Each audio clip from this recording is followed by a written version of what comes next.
Hi everybody, this is Gerry Guthrie and you're listening to Seamus Long on ICMR.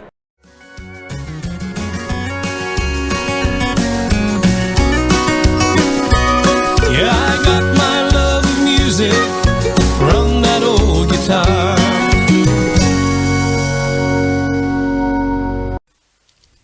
There you have it, folks. That is, of course, Mr. Gerry Guthrie and the old guitar. And you know who we have on the line? It is Mr. Guthrie himself. Gerry, how are you going on? Well, Seamus, how are you getting on? Not too bad at all, not too bad at all.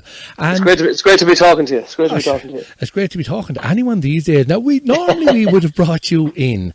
We would have brought you in, you see, in the limo. You know what I mean? We would have had you staying in the 5-star ICMR Hilton. You see, I think you would have probably flew me in, would you? Oh, we would have, yeah. Oh, Anne O'Halloran has a private helicopter, and we would have got her to bring you in, you see, and flown you in the whole lot. And then Pat himself, of course, here on the station, he runs the limo business and all, and he would have brought you in. You know, so it would have been a great job. But sure, just social distancing, we're ringing. Don't worry about it. When it's all over, I'll remind you about that. Yeah, well, sure, I'll give you a spin in my own limo someday anyway.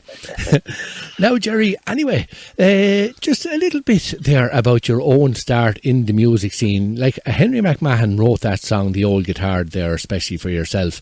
And it is more or less a sort of a true life story anyway, in song. Would I be right in that one? That's right, yeah. That particular song, The Old Guitar, was written about how I started playing guitar, you know. I was originally a guitar player, as most anyone that knows me will know that, but I'm sure there's people listening that wouldn't know. I was a guitar player originally, and that started because an uncle of mine, my mother's brother, left, like loads of other young fellas in the 60s and early 70s, he left Ballina to go and work in England and make his few pound there, as a lot of people had to do, and he left behind him an old guitar. Yeah. And when I came along then in the 80s, I was born in the 80s, and I came along in the 80s, the guitar was lying around my grandmother's house at the time. And when I was a gosser, I used to be picking it up, and the strings weren't all on it, but there was a couple of strings on it, and I'd be just slobbering around with the guitar, and I just made this bond with the instrument and had to have my own one then, you know. Yeah, and of course, like, once you get in on something like that, you're like, his music is a sort of a drug too, isn't it? Like, I mean, you just get the buzz of it, and you have to play it in like as such. Yeah, well, I suppose it's one of those things, and it's something I think that's in you too. You know what I mean? I mean, if still a young lad or a young girl like to play music, they're going to do it, and nothing is going to stop them. You know what I mean? It's that kind of a thing. It's either in you or it's not in you. I think from a very young age, I was always into music and listening to tapes and records as a young fella, and I just always had a grow for music. And I can't remember a time where I didn't want to play music. You know, I wanted to be able to play the guitar, pick it up and play a tune on it. You know, and it just always stuck with me, that wanting to play music. And I was lucky enough that Mum and Dad they encouraged it. You know, from when I was very young. So. Yeah, if you have a little bit of encouragement from the mammy and daddy, like, I mean, it is a big help. It is a big help. Yeah, and not in a way where they were pushing me to do it either, like, but just if I wanted to do it, they were behind me all the way, you know, that kind of way. And I'm lucky to have that. And then, where did you go from there then? I mean, you didn't start in on your own band. Who did you start in with, or did you start playing guitar behind someone, or what way? No, well, what happened originally was myself and another fella here in town, great bass player. He's actually top rock bass player probably in the country at the minute. We had a two-piece group doing all the pubs, and that started around the mid-90s. We were only kids, like we were only 13 and 14, and we used to be playing in all the local bars and pubs around Ballina and wherever we could get a little gig at the time. And that I joined. He went off and did his own thing because he wanted to be a rock player, and I was still into the country thing in a big way. And I joined a wedding band locally, and from that, then the year I did my leaving cert, I got offered a job with Sandy Kelly's band. At the time, Sandy was touring the Patsy Cline show in a big way, and she was doing a summer cabaret show every week in Bundoran for 4 months of the year. And so that's how I got started then into the actual country band scene, what we call the country band scene. I was lucky, you know.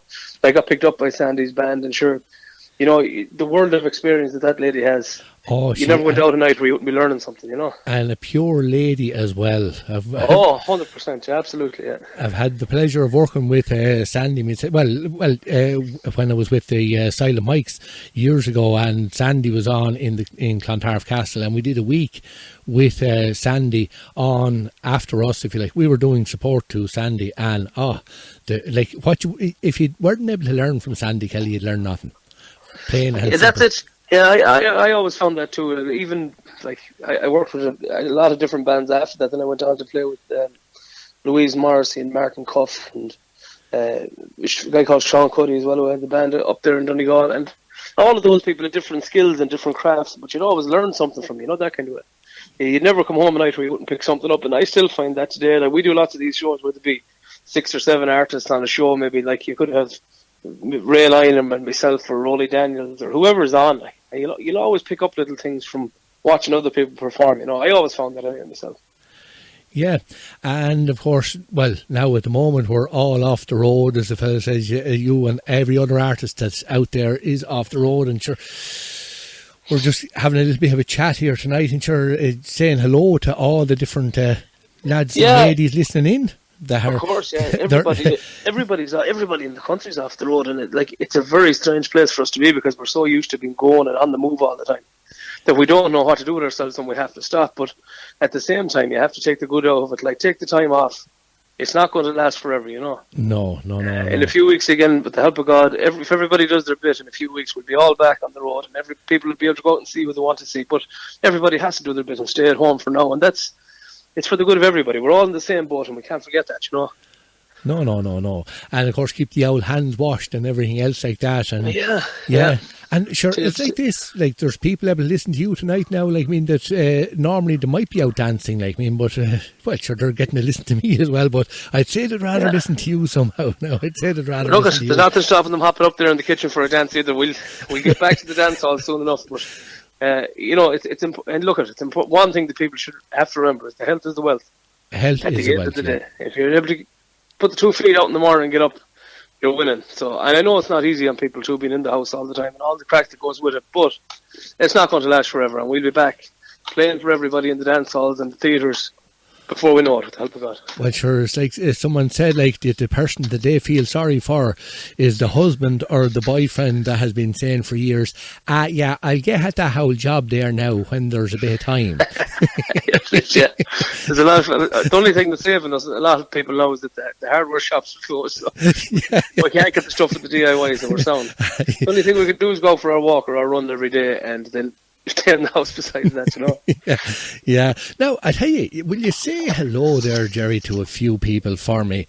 We have Audrey Jacob is listening in there. Now, I know she'd have more of a graw for Johnny Brady, but I'd say if you were to say hello to her in a nice, sweet voice, she might actually come over to your way of thinking, like, Well, you know something? She couldn't be into a better fella because he's one of my great friends in the business, and we kind of started out, well, I was just started out kind of before Johnny and the country thing, and we became great friends.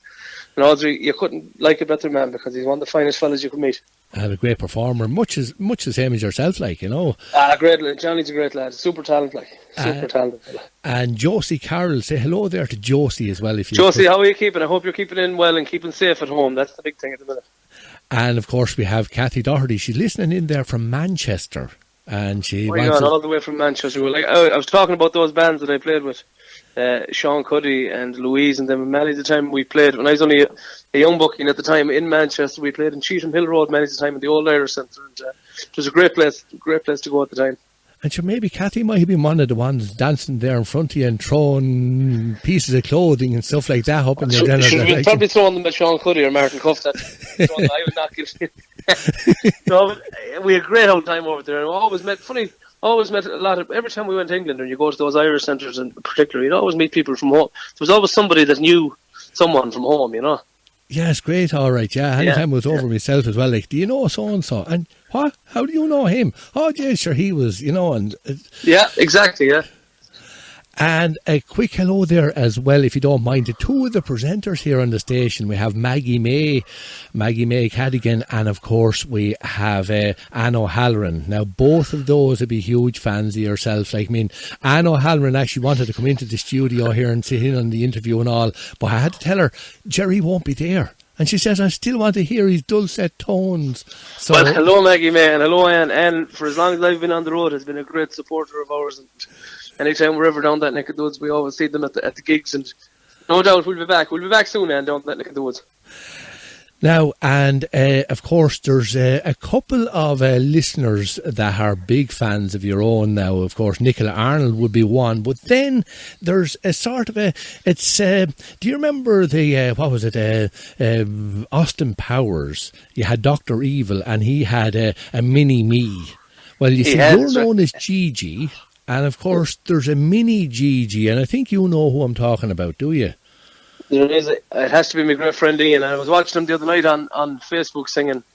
He was singing Tequila Sheila and making a great job, but nearly too good of a job to tell you the truth. But it's great to see him, and we had a great day a couple of years ago for his communion day. And when this all clears, Ian, we'll have to have another get together and maybe another old song together as well. Please God, all going well. Well, actually, I'll tell you, if his sister Kaylee could share it onto my page there, the little video of Ian and yourself, you had a duet that day, and it was absolutely brilliant, and he knew every word. I was astonished. Like, I mean, he knew every word. He was nearly teaching you the words of your own songs. He knew the words better than I knew them, you know. That was the problem, but it was a great day. And you know something, I'm playing music probably 20 years all in now since I started, like. And I'm 23 or 24 years since I was a young teenager, and that was probably one of the highlights of the whole lot was that day we had Ian, because it just was a great day, and I was made feel so welcome by the family, and they're great supporters and great friends, you know. Well, there you have it now, folks. Anyway, there is Gigi saying hello to Mini Gigi, and yeah, Ian Arnold, of course, and I'll tell you, he is a treasure. He is a treasure. Oh, he is, yeah, definitely is.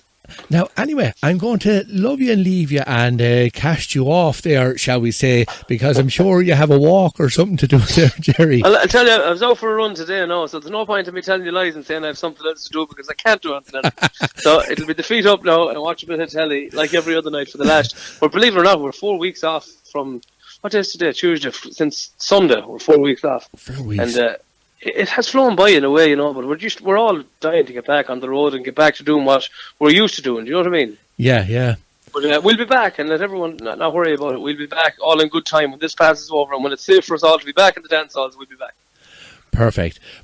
Anyway, I'm going to love you and leave you and not cut you off, I should say. Thanks a million, Gerry, for, you see, this is it's the second Tuesday show that I've had, and we just said we'd have interviews with different artists each Tuesday, and I just said that I couldn't think of anyone better than your own to kick it off. You are the debut interview on the Tuesday show here on Irish Country Music Radio with myself, so well, look, Seamus, thanks for having me on. And like, I know all the presenters there; they're always doing their bit to keep us on the airwaves and keep us out there. And like people say to us about making music and all that, it'd be no good us making music if the DJs weren't playing it. So we appreciate you being in the corner, and it's great to have you in our corner. Thanks a million, Gerry. Thanks a million. And that's Gerry Guthrie. And as the fella says, here's one of the songs that himself and Ian did that day, just as a bit of a duet. New Moon Over My Shoulder. Thanks, Gerry. Thanks, Seamus. God bless you.